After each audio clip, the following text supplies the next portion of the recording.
Hello friends, আজকে children's day, একটা special দিন। আমি হরিনারায়ণ ঘোষ, আমার সঙ্গে আছে দীপক। আমরা একটা ভালো স্কিম নিয়ে আজকে আলোচনা করব। ভালো স্কিম কিসের জন্য? না, একটা চিলড্রেন্সদের ভালো বেনিফিট যাতে আমরা পাই, সেই ধরনের চিলড্রেন ফান্ড, মিউচুয়াল ফান্ডে।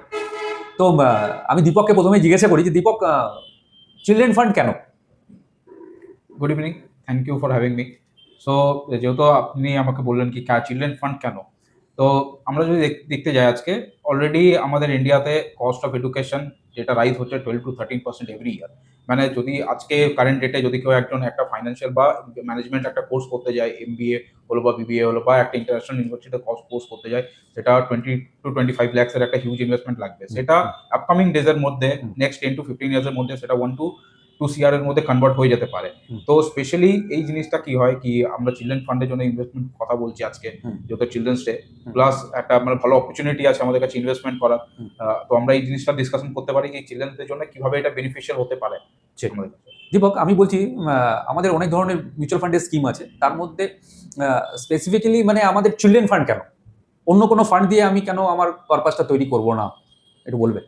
অবভিয়াসলি আমরা অন্য কোনো ফান্ড থেকে কর্পাস আমরা তৈরি করতে পারি, কিন্তু অন্য কোনো ফান্ডের মধ্যে কি হচ্ছে, অ্যাজ পার এমফি গাইডলাইন্স, এটা এমফি আমাদের কাছে যে ডেটাটা আছে, বলে 89% লোক নিজে মিউচুয়াল ফান্ড ইনভেস্টমেন্টকে কন্টিনিউ করতে পারে না। নেক্সট 2 to 3 ইয়ার্স এর মধ্যে ওটাকে রিডেমশন করে ফেলে।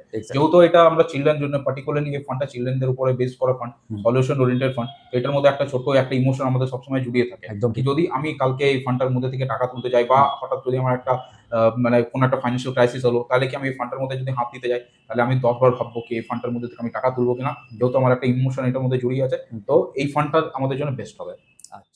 বেস্ট চিলড্রেন ফান্ড তুমি কি সাজেস্ট করবে? কারেন্ট মার্কেট সিনারিও আগেনস্টে যদি আমি আলোচনাটা করি আজকে, তো আমি যে ফান্ডটা সাজেস্ট করতে চাইবো সেটা হচ্ছে আমাদের টপমোস্ট এমসির দিক থেকে প্রোভাইড করা একটা ফান্ড।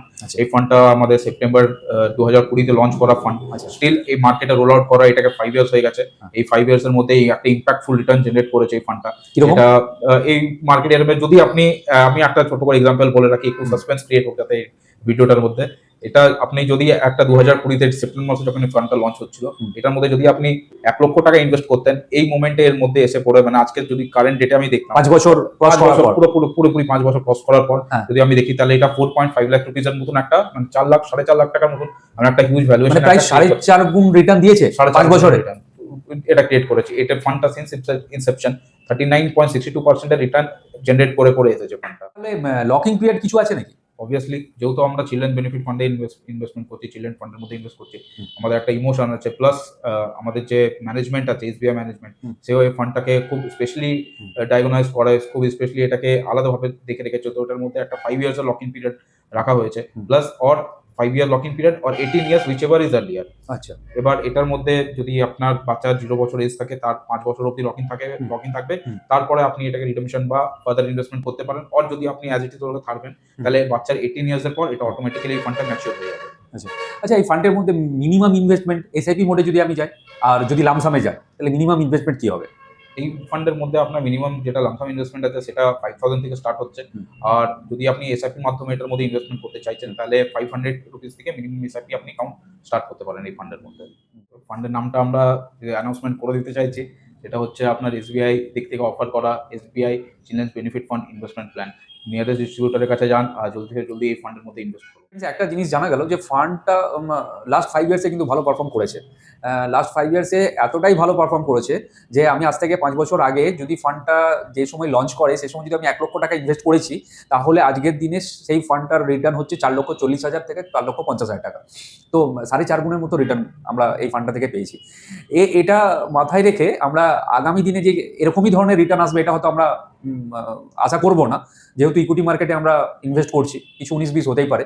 কিন্তু ফান্ড ম্যানেজার এবং ফান্ড সবসময় চাইবে যে লাস্ট যেভাবে ফান্ডটা চলছে, হ্যাঁ, সেই লেভেলটাকে মেনটেন করা, বেঞ্চমার্কটাকে মেনটেন করা। হ্যাঁ, তো ফ্রেন্ডস, তার জন্য বলা হচ্ছে যে এই ফান্ডটা আপনার পোর্টফোলিওতে রাখুন, আপনার বাচ্চার জন্য রাখুন, যেহেতু একটা ইমোশন জড়িয়ে থাকবে, যার জন্য আপনি এটা কন্টিনিউ করবেন। এবং 18 ইয়ার্স পরে যদি আপনি এটা ওঠান ফান্ডটা থেকে, আপনি আপনার পারপাসটা একটা ভালো পারপাস আপনি জেনারেট করবেন, এটা আশা করা যাচ্ছে। সো ফ্রেন্ডস, আজকে ভিডিওটা এখানেই শেষ করছি। ভালো লাগলে অবশ্যই আমাদের চ্যানেলটা সাবস্ক্রাইব করবেন এবং আগামী দিনে ঠিক কোন ধরনের ফান্ড নিয়ে আমরা আলোচনা করব সেটাও কমেন্টে বলুন যে কোন ধরনের ফান্ড নিয়ে আপনারা চাইছেন জানতে। ঠিক আছে? তো ধন্যবাদ ভিডিওটা পুরো দেখার জন্য।